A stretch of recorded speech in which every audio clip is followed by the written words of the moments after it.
أحسب الناس أن يتركوا أن يقولوا آمنا وهم لا يفتنون۔ تمام قسم کی حمد و ثنا، کبریائی، بڑائی، پاکیزگی اللہ وحدہ لا شریک کے لیے ہے، اور تمام قسم کے درود و سلام امام الانبیاء امام الرسول جناب محمد رسول اللہ صلی اللہ علیہ وسلم کے لیے۔ گزشتہ چند خطبات سے انسان اور دنیا، اس دنیا کی زندگی میں انسان پر جو آزمائشیں اور فتنے نبی کریم صلی اللہ علیہ وسلم نے جن کی طرف رہنمائی فرمائی، اس کے بارے میں آگاہی ہم حاصل کر رہے ہیں، جس میں ہم نے فتنے اور آزمائش کا معنی اور انسان کو کیوں آزمایا جاتا ہے، اس کے مقاصد، اور ان فتنوں میں انسان کو کیا کرنا چاہیے، اس پر گفتگو چل رہی تھی۔ تو آج جو بات میں سمجھانا چاہتا ہوں وہ نبی کریم صلی اللہ علیہ وسلم کے کچھ فرامین اور قرآن کریم کی کچھ آیات کی روشنی میں وہ یہ ہے کہ فتنے اور آزمائش، جیسے میں نے ذکر کیا تھا کہ دنیا بھی ایک فتنہ ہے، دنیا کا مال و متاع بھی ایک فتنہ ہے، ہمارا مال اور ہماری اولاد بھی ہمارے لیے فتنہ اور آزمائش ہے، اور فتنے کے تقریباً 11 معانی میں نے بیان کیے تھے۔ اس فتنے کے دور میں، اس آزمائش کے دور میں، جب ایک مسلمان شخص اسے آزمایا جا رہا ہو، یا کسی جگہ پہ کوئی فتنہ اسے پتہ چلے کہ بھئی یہ چیز میرے دین کے لیے، میری دنیا کے لیے آزمائش بن سکتی ہے، اب اس میں کرنا کیا ہے؟ سب سے پہلی بات تو اس سے یہ سمجھ لیں، جو پہلے بھی میں ذکر کر چکا ہوں کئی دفعہ، کہ یہ ساری چیزیں پاسبل ہیں علم کے ساتھ، یہ جڑی ہوئی ہیں علم کے ساتھ۔ اگر کسی شخص کو علم نہیں ہے تو اسے پتہ بھی نہیں چلے گا کہ یہ فتنہ ہے، وہ فتنہ اسے اچک کر لے جائے گا اور اسے اس کا دین بھی خراب کر دے گا، دنیا بھی خراب کر دے گا۔ تو سب سے پہلے تو یہ جاننا ضروری ہے، اب پتہ چل گیا ہے کہ یہ چیز اور یہ کام میرے لیے آزمائش ہے، اس میں کرنا کیا ہے۔ تو 2 قسم کے فتنے ہوتے ہیں، ایک جیسے کہ مقاصد میں نے یہ بات بیان کی تھی کہ ایک فتنہ وہ ہے جس میں ہمیں بتایا جاتا ہے کہ یہ تمہارے لیے چیز فتنہ اور آزمائش ہے، ہمیں اس سے بچنا ہے۔ اور دوسری چیز فتنہ اور آزمائش کئی دفعہ ہمیں آزمانے کے لیے ہوتی ہے، اس سے بچا نہیں جا سکتا، اس کے ساتھ بندے کا تعلق رہے گا ہی رہے گا، اس میں کیا کرنا ہے۔ تو وہ فتنہ جو ہمارے لیے بطور آزمائش ہے، اور وہ فتنہ جس سے بچنے کا ہمیں حکم دیا گیا، دونوں کے الگ الگ جو ہے نا اس میں کرنے کے کام ہیں۔ ایک جو بطور آزمائش ہے اس میں کیا کرنا ہے، اور جس سے ہمیں کہا ہے کہ اس سے دور رہنا ہے، اس میں کیا کرنا ہے۔ سب سے پہلے ہم بات کرتے ہیں اس فتنے کی جس سے ہمیں دور رہنے کے لیے کہا گیا۔ نبی کریم صلی اللہ علیہ وسلم نے ارشاد فرمایا، اور اس میں ہر وہ فتنہ آتا ہے جس کے ساتھ ہمارا تعلق نہیں۔ ایک ہے گھر کے اندر ہمارا محل ہے، ہماری اولاد ہے، مجھ پر کوئی بیماری آتی ہے تو مجھے آزمایا جا رہا ہے یہ بندہ کب تک میرا رہتا ہے، کیا یہ صبر کرتا ہے، کیا اس بیماری کے اندر یہ کہیں غیر اللہ کے پاس تو نہیں چلا جاتا، اس کو 1 سال 2 سال 10 سال آزما کے دیکھتا ہوں، اس پہ میں بیماریاں اور مشکلات لا کے دیکھتا ہوں، کبھی اس کا کاروبار ٹھپ کرتا ہوں، تو اللہ تعالیٰ بندے کو آزما رہا ہوتا ہے، یہ فتنہ اس پر آ جاتا ہے۔ اب اس سے تو وہ دور نہیں نہ بھاگ سکتا، اس میں اس کو صبر کرنا ہے۔ وہ فتنہ جو اس کی زندگی کے ساتھ تعلق نہیں رکھتا، دور کہیں کوئی غلط کام ہو رہا ہے، اور مجھے پتا ہے کہ اگر میں اس کے اندر گیا، وہاں پر جا کر میں نے کوئی بات کہی تو میں بھی اس کے اندر انوالو ہو جاؤں گا، مجھے بھی پھنسا دیا جائے گا، اور میں بھی اس کے اندر اپنا نقصان کر بیٹھوں گا۔ اس طرح کے فتنے اور آزمائش کے بارے میں نبی کریم صلی اللہ علیہ وسلم کی حدیث صحیح بخاری کے اندر موجود ہے۔ آپ صلی اللہ علیہ وسلم نے ارشاد فرمایا، ستکون فتن، لوگوں ان قریب فتنے آئیں گے، اور اتنے فتنے ہوں گے کہ انسان کو ہر طرف، دوسری روایات میں ہے کموج البحر، سمندر کی لہروں کی طرح فتنے۔ اب اس میں کرنا کیا ہے؟ القاعد فیہا خیر من القائم، ایک شخص ہے اگر وہ اپنی جگہ پہ کھڑا ہوا ہے ایک شخص اپنی جگہ پہ کھڑا ہے اور اگر دوسرا شخص وہاں پہ بیٹھا ہوا ہے تو بیٹھا ہوا شخص کھڑے ہوئے شخص سے بہتر ہے. کھڑا ہوا شخص اس کو نظر آ رہا ہے نا کہیں سے، بیٹھا ہوا شخص ہے اس کو نظر ہی نہیں آ رہا فتنہ. کھڑا ہوا شخص کم از کم اس کو دیکھ رہا ہے، تو دیکھنے کی وجہ سے بھی کئی دفعہ بندہ اس میں مبتلا ہو جاتا ہے. اور اس کی مثال ہمارے آج کل کے معاشرے میں سب سے بڑی مثال ہمارا موبائل فون ہے. کتنے سارے فتنے ایسے ہیں، آزمائشیں ہیں، میں دیکھنے کی وجہ سے اس میں مبتلا ہو جاتا ہوں. ٹائم دیکھنے کے لیے موبائل نکالتا ہوں، تھوڑا سا صرف اس پہ دیکھتا ہوں اور 4 گھنٹے بعد یاد آتا ہے میں نے تو ٹائم دیکھنے کے لیے موبائل نکالا تھا. وہ فیس بک، وہ انسٹاگرام، وہ واٹس ایپ، وہ جو بھی اپلیکیشنز میں استعمال کر رہا ہوتا ہوں، وہ کب میرے دماغ کو کہاں سے کہاں لے جاتی ہیں اور کون سی چیز، کچھ بھی نہیں. 4 گھنٹے بعد جب ہاتھ میں نے دیکھا اور حساب کیا، محاسبہ کیا، میرے ہاتھ میں کچھ بھی نہیں ہے. کوئی مجھے نیا تجربہ نہیں ملا، کوئی میں نے کوئی چیز سیکھی نہیں ہے. با مقصد زندگی کو میں بے مقصد زندگی کی طرف کب لے گیا یہ مجھے احساس ہی نہیں ہوا. تو فتنے کی طرف دیکھنے والا شخص وہ فتنے میں مبتلا ہو جاتا ہے. اس کی سب سے بڑی مثال ہمارا موبائل فون ہے. تو اس کو سمجھنے کی ضرورت ہے کہ بھائی یہ موبائل فون کس مقصد کے لیے بنا ہے. بہت سارے لوگ بے مقصد اس کو استعمال کر رہے ہیں، کوئی مقصد نہیں. ہاں ٹھیک ہے، بہت ساری اس میں سہولیات ہیں، بہت سارے کام آسان ہو گئے ہیں. یہاں سے بیٹھ کے ہم باہر ایک بندے سے بات کر سکتے ہیں، اپنا ڈیٹا ٹرانسفر کر سکتے ہیں، بہت ساری چیزیں اس کے اندر موجود ہیں. لیکن ان چیزوں کو پازیٹیو استعمال کرنے کے بجائے نیگیٹو زیادہ ہے. کسی بچے سے پوچھ کے دیکھ لو موبائل کے اندر کیا ہوتا ہے، تو وہ آپ کو 2 چیزیں بتائے گا. یا تو اس کے اندر ٹک ٹاک، یوٹیوب اور فیس بک اس ٹائپ کی اپلیکیشنز ہیں، یا وہ بتائے گا اس کے اندر گیمز ہیں. تیسری کوئی چیز بچے کو نہیں پتا کہ موبائل کے اندر کچھ ہوتا ہے. یہ جو بزنس ہم کرتے ہیں، ٹھیک ہے، بڑا ایک شخص وہ بزنس کرنے کے لیے موبائل فون خریدتا ہے. اس کو پتا ہے کہ یار مجھے آرڈر لینے ہیں، دینے ہیں، آج کل واٹس ایپ پہ اور یہ سارے معاملات چل رہے ہیں. لیکن وہ بچہ وہ اس کو دیکھتا نہیں، اور نہ میں نے کبھی بچے کو بتایا. اور ماں بھی آج کل کیا کرتی ہے، بچے کو موبائل فون دے دے، اپنے گھر کے کام کاج کریں. وہ کب پوری دنیا کی سیر کر کے آ جاتا ہے. ایک ہے پازیٹیو سیر اور ایک ہے نیگیٹو. کون سی چیز اس کو دکھائی جا رہی ہے، کون سی چیز اس کو بتائی جا رہی ہے، کون سی چیز اس کے دماغ میں فیڈ کی جا رہی ہے. جیسے حافظ ابن قیم رحمۃ اللہ علیہ نے اور بہت سے علماء نے یہ بات لکھی کہ بچہ جب پیدا ہوتا ہے تو وہ ایک خالی میدان کی طرح ہوتا ہے. اب اس کے اندر آپ جو اگانا چاہیں اگا سکتے ہیں. اب اس کی تربیت کے لیے اسلام نے کچھ اصول بتائے تھے. وہ اصول کیا تھے؟ بچہ جب 7 سال کا ہو جائے اس کو نماز کا حکم دینا ہے. یہ اس دور میں تھا جب بچہ 7 سال سے پہلے بہت سارے پازیٹیو کام کر رہا ہے. آج ہم 2 سال کی عمر میں بچے کے ہاتھ میں موبائل دے رہے ہیں. 7 سال تک پہنچتے پہنچتے بچہ کیا بن جاتا ہے ہمیں پتہ ہی نہیں چلتا. اس کو ہم نے کون سی دنیا پڑھا دی ہوئی ہے، اس کو کون سی چیز اس کے ہاتھ میں دے دی ہوئی ہے، وہ کون سے علم حاصل کر رہا ہے اور کس طریقے سے اس کا بیہیویئر بدلتا ہے. اور کب اس کو اس کی وہ جو ضرورت والدہ نے ایک اپنی بنائی تھی کہ میں اپنے کام کاج کر لیتی ہوں، چلو یہ اس کو اسکرین دے دیتی ہوں، اب وہ اسکرین اس کے ہاتھ میں ہے اور وہ اس کا اتنا عادی ہو چکا ہے کہ اس کے بغیر ایک لمحہ کے اندر اس کا مزاج بدل جاتا ہے. آپ لے کے دیکھیں بچے سے موبائل، اس کا مزاج بدل جائے گا. وہ اس کو پتہ نہیں چلتا، باپ آوازیں دے رہا ہے، ماں آوازیں دے رہی ہے، اس کو پتہ ہی نہیں چلتا کہ میں کیا کر رہا ہوں. تو القاعد فیہا خیر من القائم. فتنے کے دور کے اندر جتنا دور رہ سکتے ہیں اتنا زیادہ. اور یہ بچوں کو بات سمجھنے کی ہے. آپ لوگ سمجھتے ہیں یار بھائی یہ گیمز ہیں، کوئی بات نہیں. وہ گیمز نہیں ہیں، وہ کہیں نہ کہیں ہمارے دماغ میں کون سی گیمز کھیل رہے ہیں ہم لوگ، جس کے اندر بندہ اٹھ کے دوسرے بندے کو مار رہا ہے. یعنی اس سے ہوتا کیا ہے، آہستہ آہستہ ہمارے ایموشنز اس پہ کام کرنا شروع کر دیتے ہیں.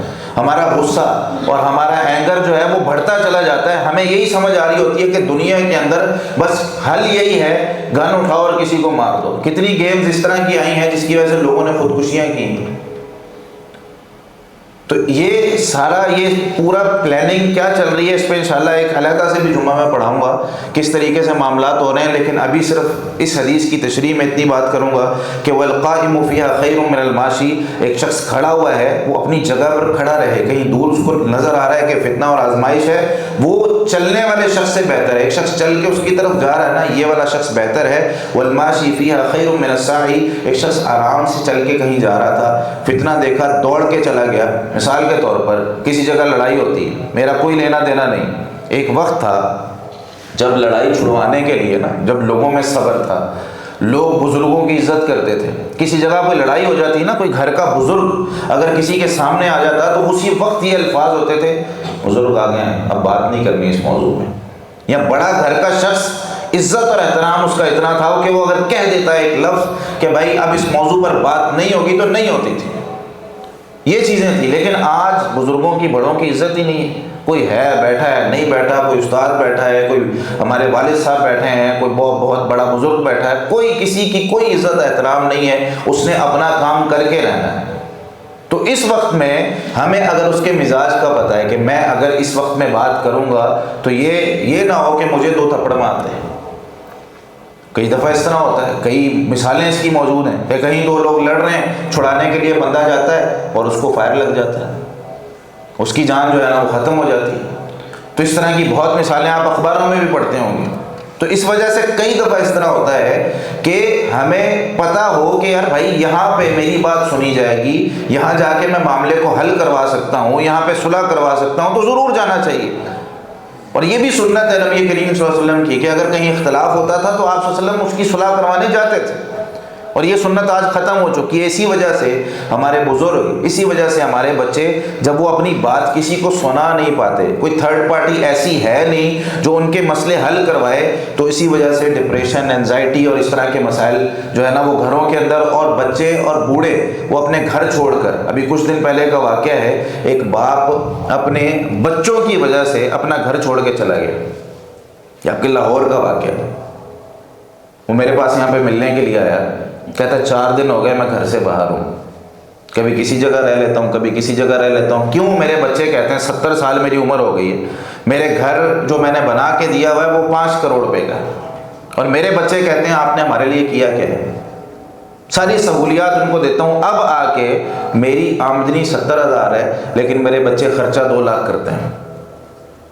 تو وہ مجھے باتیں سنا رہے ہیں، تو ان کی باتیں میں سن کے اتنا پریشان ہو چکا ہوں کہ کوئی بندہ نہیں مل رہا جس کو جا کے میں اپنا دکھڑا سنا سکوں، جو میرے بچوں کو سمجھا سکے کہ بھائی یہ وہ بندہ ہے جس نے پوری زندگی ہمارے لیے کیا ہے. بچوں کو یہ بات سمجھائے گا کون؟ وہ نبوی سنت بھی ہم نے ختم کر دی کہ جہاں اگر اختلاف ہوتا تھا تو اس اختلاف کو ختم کرنے کے لیے صحابہ کرام نبی کریم صلی اللہ علیہ وسلم کے پاس آتے تھے کہ آپ ہمارے درمیان صلح کروا دیں، ہمارے مسئلے حل کروا دیں. آج پریشان ہو کے وہ بندہ گھر سے نکلتا ہے، وہ بچہ گھر سے نکلتا ہے، وہ گھر چھوڑ کر جانے کی کوشش کرتا ہے. کیوں؟ کیونکہ اس کی بات سن کر اس کی صلح کروانے والا کوئی نہیں. بیٹا اپنی جگہ پہ پریشان ہے، باپ اپنی جگہ پہ پریشان ہے، یار یہ میری نہیں سنتا، وہ کہتا ہے یہ میری نہیں سنتا، بھائی اس کا حل کیا کرے کیا؟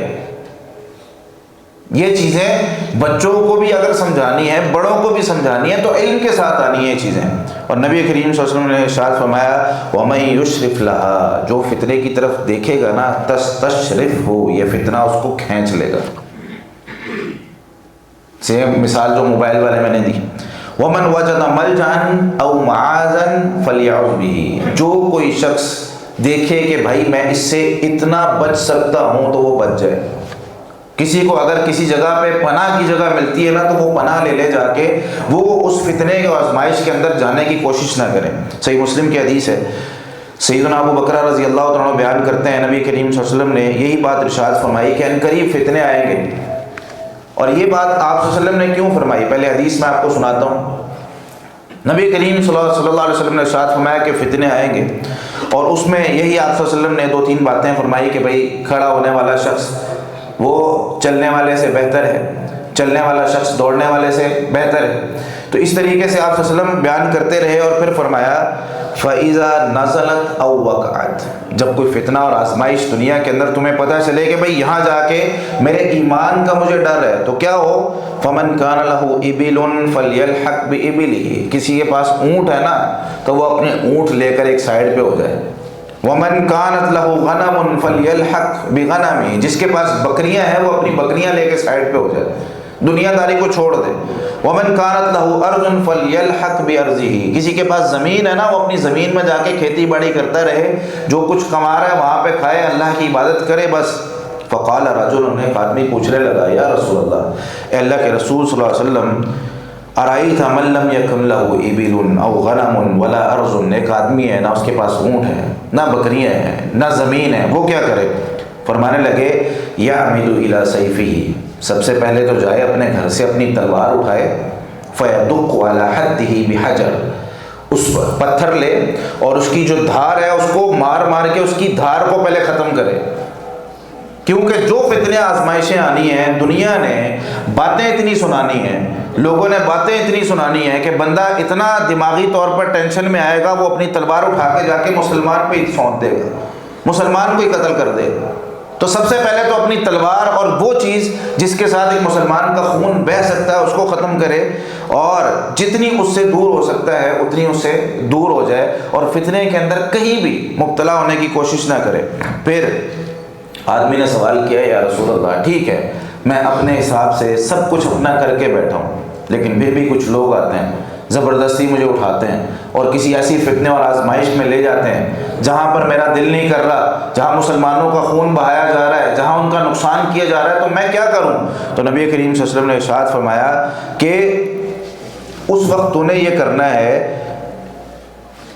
تیرا معاملہ یہ ہونا چاہیے کہ تیرے ہاتھ میں تلوار نہ ہو، تو نے صبر کرنا ہے۔ تیری اس دنیا کی زندگی سے اگر تیری زندگی ختم ہو جاتی ہے، تیری اصل زندگی آخرت کی، ابھی صحیح بخاری کی حدیث میں پرسوں پڑھ رہا تھا، اس میں کیا ہے، نبی کریم صلی اللہ علیہ وسلم کے پاس وہ ایک لمبا قصہ ہے، 70 قرائے کرام کو آپ صلی اللہ علیہ وسلم نے دعوت کے مقصد کے لیے کسی جگہ بھیجا، تو وہاں ایک صحابی سب سے پہلے آگے جاتے ہیں اور جا کر کہتے ہیں میں اس قبیلے والے سے بات کرتا ہوں، اور نبی کریم صلی اللہ علیہ وسلم کو ان کی وہ جو احادیث ہیں آپ صلی اللہ علیہ وسلم کی اور جو تبلیغ ہے وہ میں ان کو کرتا ہوں۔ جب جا کے سب سے پہلے بات ان سے کی اور کہا کہ بھئی اب کیا ہم آپ کے ساتھ بات چیت کر سکتے ہیں، بیٹھ سکتے ہیں، آپ ہمیں امن دیتے ہیں؟ انہوں نے کہا ٹھیک ہے آپ آ جائیں۔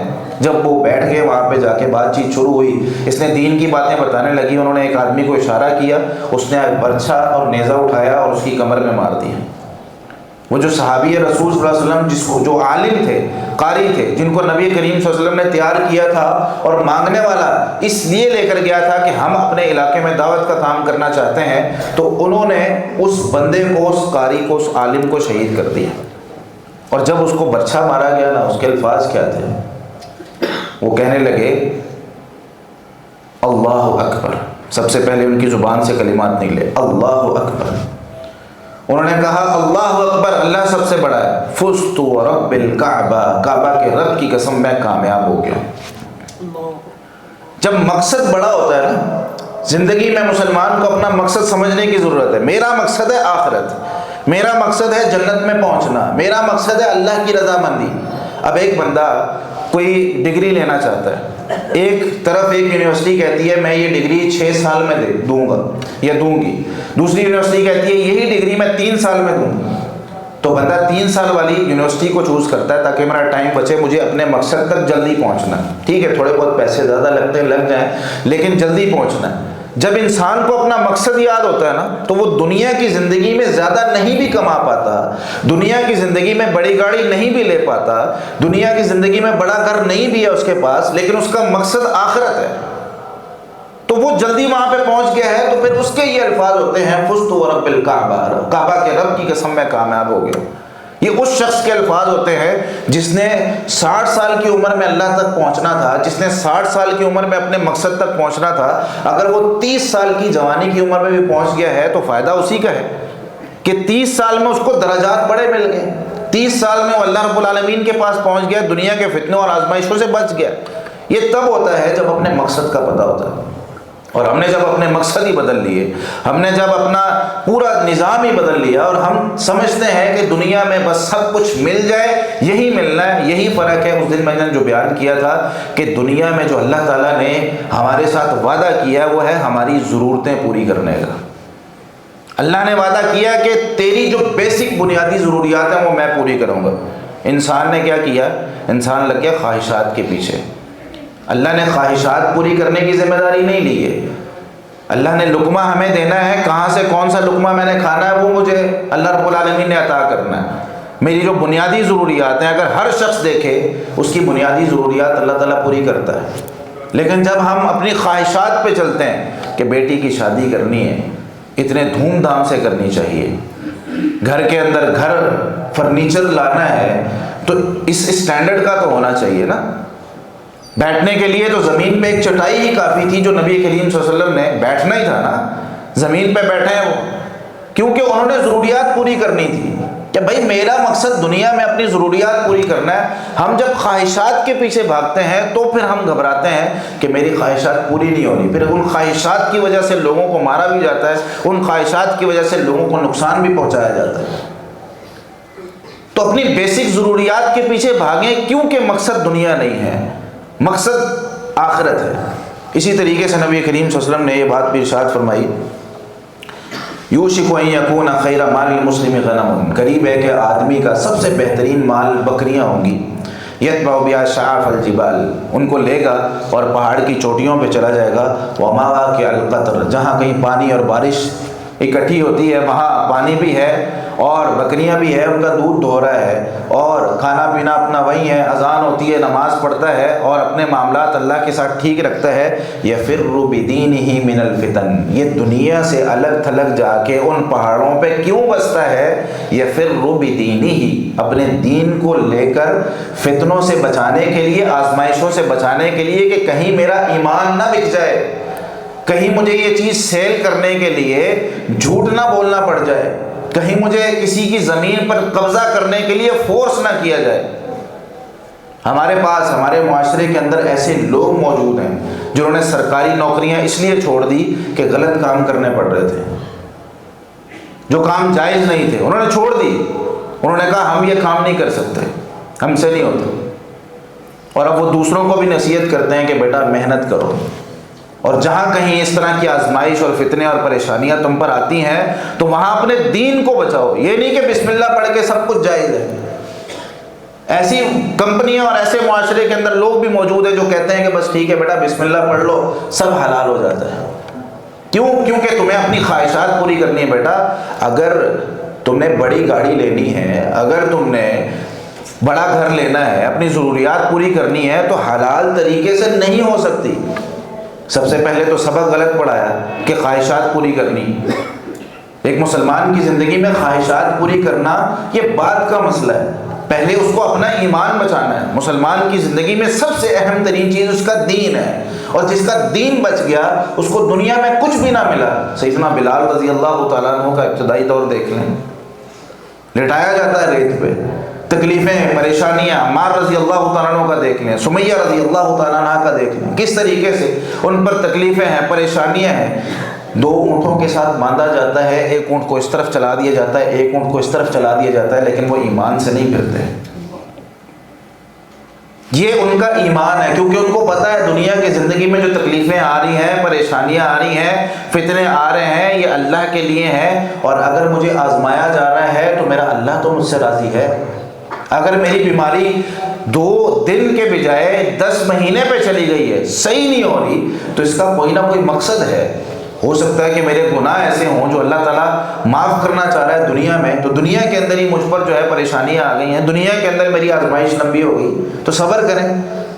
انبیاء علیہ السلام پر کتنی مشکلات ٹوٹی ہیں، نبی کریم صلی اللہ علیہ وسلم کی زندگی میں ہر وہ مشکل آئی ہے جو کسی انسان پر آ سکتی ہے، ہر وہ مشکل۔ کبھی غور کریں اور ہسٹری پڑھ کے دیکھیں کہ نبی کریم صلی اللہ علیہ وسلم کی زوجات بھی فوت ہوئی، آپ صلی اللہ علیہ وسلم کی بیوی بھی فوت، ماں باپ فوت ہوئے، اولاد فوت ہوئی آپ صلی اللہ علیہ وسلم کی زندگی میں، سب چھوڑ کر چلے گئے، جادوگر، کاہن، مجنون، ہر چیز کہا گیا، مال نہیں ہے۔ وہ حدیث اسلام نے نا احساس پیدا کیا تھا، اسلام نے بے حسی کی زندگی انسان کو نہیں دی تھی۔ ابو طلحہ رضی اللہ تعالیٰ عنہ حدیث غالباً سیدنا ابو ہریرہ رضی اللہ تعالیٰ عنہ راوی فرماتے ہیں کہ ایک رات نا ایک آدمی آیا، کہنے لگا یا رسول اللہ کچھ دنوں سے نا کچھ کھایا نہیں ہے، کھانے کے لیے کچھ نہیں ہے، تو اگر آپ کھانا کھلا دیں تو بڑی مہربانی ہوگی۔ نبی کریم صلی اللہ علیہ وسلم نے خادم کو گھر بھیجا کہ جاؤ ذرا پتہ کر کے آؤ کھانے کے لیے کچھ ہے۔ خادم ایک گھر میں جاتا ہے، واپس آتا ہے، کہتا ہے یا رسول اللہ کچھ نہیں ہے۔ گھر والے کہہ رہے ہیں ما معنا الا الماء، ہمارے پاس پانی کے سوا کچھ نہیں۔ دوسرے گھر میں جاتا ہے، تیسرے گھر میں جاتا ہے، 9 کے 9 گھروں سے خادم ہو کر آتا ہے، یہ کس کا گھر ہے؟ رسول اللہ صلی اللہ علیہ وسلم کا۔ اور گھر میں کیا ہے؟ ما معنا الا الماء، تمام بیویاں کہتی ہیں یا رسول اللہ آج گھر میں پانی کے سوا کچھ نہیں ہے، آج کچھ نہیں ہے۔ ایک مہمان کو کھانا کھلانا تھا تو نبی کریم صلی اللہ علیہ وسلم فرمانے لگے کوئی ہے جو اس میرے مہمان کی مہمان نوازی کرے گا؟ ابو طلحہ رضی اللہ تعالیٰ عنہ کھڑے ہوتے ہیں، غالباً ان کا نام زید بن سہل۔ تو یہ اپنے گھر گئے، ان کو بھی نہیں پتا گھر میں کیا ہے، کچھ ہے بھی کہ نہیں۔ اپنی بیوی کو جا کر کہتے ہیں جو کچھ ہے آج نکال دیں، جو کچھ ہے کھلانا ہے، اللہ کے نبی کریم صلی اللہ علیہ وسلم کے مہمان ہیں، اس کو کھانا کھلانا ہے۔ اور عرب کا ایک کلچر تھا، عرب کی ایک ثقافت ہے کہ جب تک میزبان ساتھ بیٹھ کے کھانا نہیں کھاتا، مہمان کھانا نہیں کھاتا۔ اب انہوں نے سب سے پہلے تو پوچھا کہ کھانا ہے، تو بیوی کہنے لگی کہ صرف اتنا کھانا ہے جو ہمارے بچوں کو کافی ہوگا، آج تو آپ نے بھی بھوکے سونا تھا، میں نے بھی بھوکے سونا ہے، صرف بچوں کے کھانے کے لیے کھانا ہے۔ انہوں نے کہا نہیں، آج نبی کریم صلی اللہ علیہ وسلم کے مہمان کو کھانا کھلانا ہے۔ تو اتنے میں کیا ہوا اور پلاننگ کیا ہوئی، کھانا تھوڑا ہے، جب کھانا سامنے لا کے رکھو گی نا تو اس وقت کیا کرنا کہ جو چراغ ہے اس کو صحیح کرنے کے بہانے سے بجھا دینا۔ میں ہاتھ ہلاتا رہوں گا، مہمان کو لگے گا یہ بھی کھانا کھا رہا ہے۔ یہ وہ احساس تھا جو اسلام نبی کریم صلی اللہ علیہ وسلم پیدا کر کے گئے تھے، جسے ہم نے مار دیا۔ اب وہ اس طرح کرتے ہیں، صبح فجر کی نماز کے بعد نبی کریم صلی اللہ علیہ وسلم ان کے ساتھ ملاقات کرتے ہیں، کہتے ہیں عجیب ربک او ضحک اللہ، رات نا تم نے جو کام کیا نا، تمہارا جو معاملہ تھا، اللہ رب العالمین اس پر تعجب کا اظہار کرتے ہیں کہ اس طرح کے بندے بھی ہیں دنیا۔ اور ایک روایت میں ضحک اللہ، اللہ تعالیٰ ہنسا ہے، رات اللہ تعالیٰ مسکرائے ہیں کہ بندے دیکھو میری رضا کے لیے کیا کر رہے ہیں۔ قرآن میں ان کے لیے آیتیں نازل ہوئی، یؤثرون علی انفسہم ولو کان بہم خصاصہ، یہ دوسروں کو اپنے اوپر ترجیح دیتے ہیں اگرچہ انہیں بہت زیادہ ضرورت ہوتی ہے، جتنی مرضی ضرورت ہے یہ دوسروں کو اپنے اوپر ترجیح دیتے ہیں۔ یہ احساس ایک مسلمان کی زندگی میں پیدا کیا گیا تھا، لیکن مسلمان نے اس احساس کو، اور یہ احساس انسان کا اپنے لیے بھی تھا، یہ احساس انسان کا معاشرے کے لیے بھی تھا، حتیٰ کہ جانوروں کے لیے بھی تھا۔ جب اس پر زیادہ بوجھ ڈالا گیا تو نبی کریم صلی اللہ علیہ وسلم نے منع کیا۔ چڑیا کے بچے کو پکڑا گیا تو آپ صلی اللہ علیہ وسلم نے چھوڑنے کا حکم دیا۔ چیونٹیوں کے بل میں اگر پانی ڈالا گیا یا نقصان پہنچایا گیا، آپ صلی اللہ علیہ وسلم نے اس سے بھی منع کیا۔ اور اللہ کی قدرت دیکھیں، ایک لقمہ کھانے سے پہلے ہمارے حواس کس طرح کام کرتے ہیں۔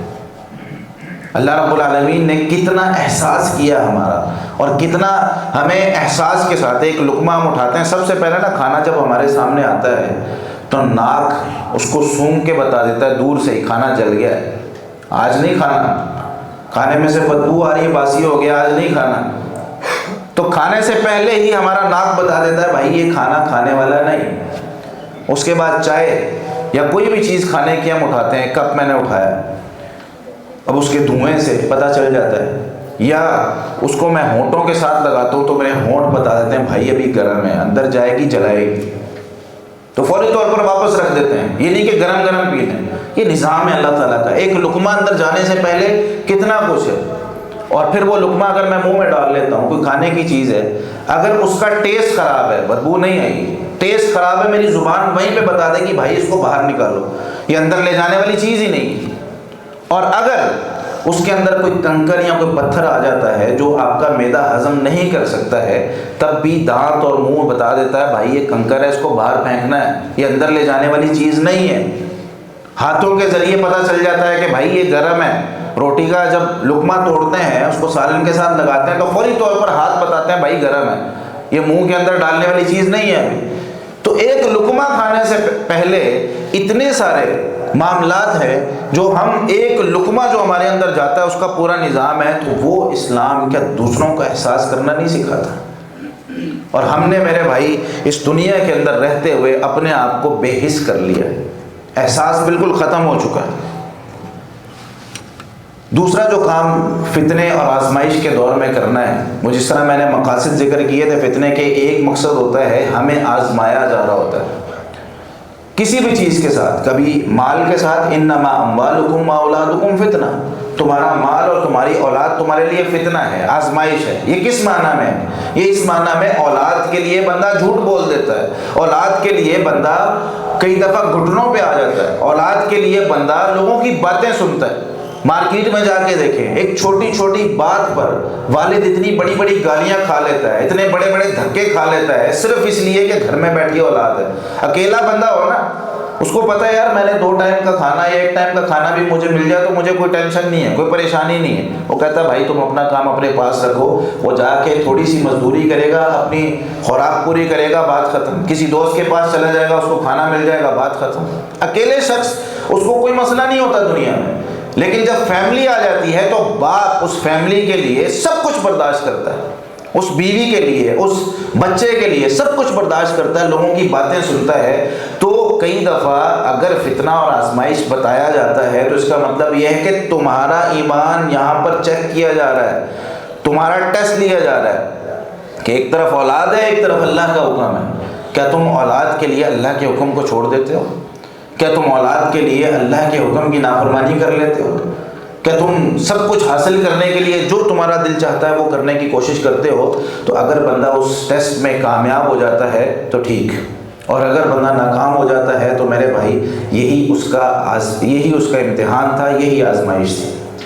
تو ہمیں صبر کرنا ہے۔ کئی دفعہ معاملات اس طرح کے ہوتے ہیں کہ بھوکے بچے اور گھر کے اندر حالات اس طرح کے آ جاتے ہیں کہ انسان جو ہے نا وہ اپنی ضروریات، بیسک جو ضروریات ہیں وہ بھی پوری کرنے کے لیے کئی دفعہ انسان ہے نا کمزور ہے، پلاننگ نہیں کر پایا، کام نہیں کر پایا، یا نکلا ہے کام نہیں ملا۔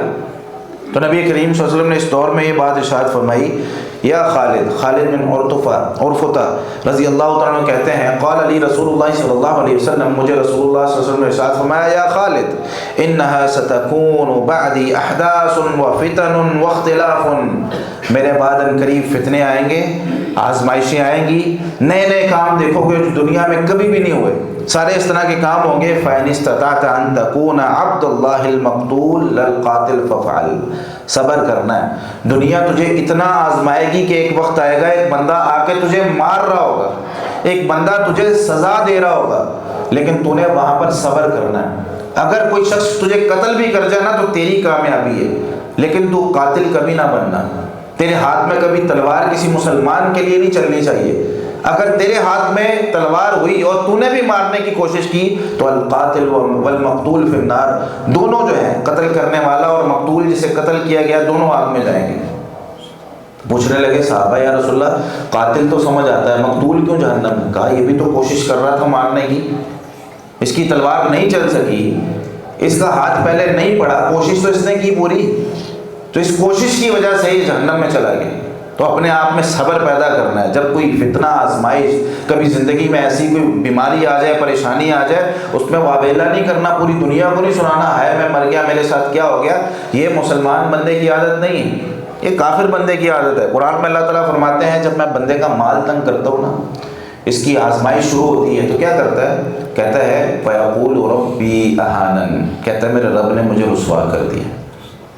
یہ مسلمان کی علامت نہیں ہے، یہ کافر کی علامت۔ سورہ فجر کے اندر یہ پڑھے گا کہ کہتا ہے فَيَقُولُ رَبِّي أَهَانَنِ، میرے رب نے مجھے رسوا کر دیا۔ تو یہ ایک مسلمان بندے کی زبان پہ صبر کے کلمات ہوتے ہیں۔ کوئی بھی مسئلہ، کوئی بھی مصیبت آ جائے وہ کہتا ہے اِنَّا لِلَّهِ وَإِنَّا إِلَيْهِ رَاجِعُونَ، اللہ مصیبت آئی ہے، پریشانی آئی ہے، اس سے نکالنا بھی تو نے، میں کمزور ہوں، میں اس مصیبت اور پریشانی کو برداشت نہیں کر سکتا، لیکن تو نے مجھے اس سے نکالنا ہے۔ اللہ رب العالمین سے دعا ہے کہ اللہ تعالیٰ ہمیں فتنوں اور آزمائشوں سے محفوظ فرما لے اور ہم سب کی اصلاح فرمائے۔ جزاکم اللہ خیرا۔